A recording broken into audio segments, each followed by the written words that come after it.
Dude இது ஒரு modern Shahjahan, குட்டி, ரோமியோ ஜூலியட்ன்னு இந்த மாரி ஒரு 4, 5 படத்த மிக்ஸ் பண்ணி ஒரு ஸ்பூன்ல போட்டா எப்படி இருக்குமோ, அந்த மாரியான ஒரு படம் தான். பெர்ஃபார்மன்ஸ் வைஸ் எல்லாமே ரொம்ப நல்லா பண்ணியிருந்தாங்க. பிரதீப் ஆகட்டும், மமிதா ஆகட்டும், டிராவிட் ஆகட்டும் எல்லாருமே ரொம்ப சூப்பரா பெர்ஃபார்ம் பண்ணியிருந்தாங்க. ஸ்க்ரீன் பிளே ரொம்ப நல்லா இருந்தது.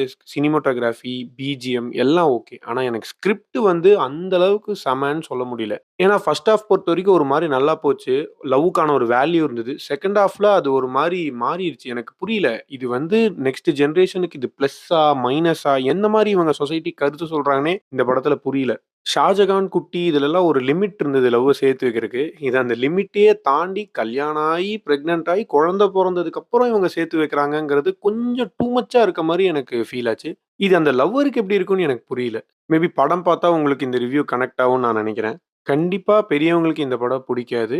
காரி துப்புற மாரி தான் இவங்க சொல்லுவாங்க. மேபி யங்ஸ்டர்ஸ்க்கு இது ஒரு ஜாலியான படமா இருக்கலாம். இந்த படத்துக்கு நம்ம மிடில் கிளாஸ் அரவிந்த்ல நான் குடுக்க ரேட்டிங் 5க்கு 2.5 மறக்காம மிடில் கிளாஸ் அரவிந்த் சப்ஸ்கிரைப் பண்ணிருங்க. அப்பதான் நான் போடுற ரிவ்யூஸ் உங்களுக்கு வரும். டாடா! பாய்!